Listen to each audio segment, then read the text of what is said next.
शहर के बीच एक छोटा सा बंदर रहता था। लोगों की तरह चलना, खाना, चाय पीना सब सीख लिया था।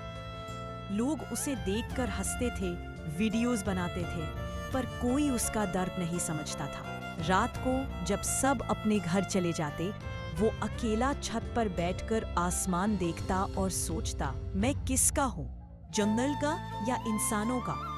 उसके पास ना जंगल जैसा परिवार था, ना इंसानों जैसी पहचान, बस एक अकेलापन था जो हर रात और गहरा हो जाता। फिर भी सुबह उठकर वो फिर लोगों को मुस्कुरा कर मिलता, क्योंकि कभी-कभी सबसे ज्यादा दर्द वाले लोग ही सबसे ज्यादा हंसा देते हैं।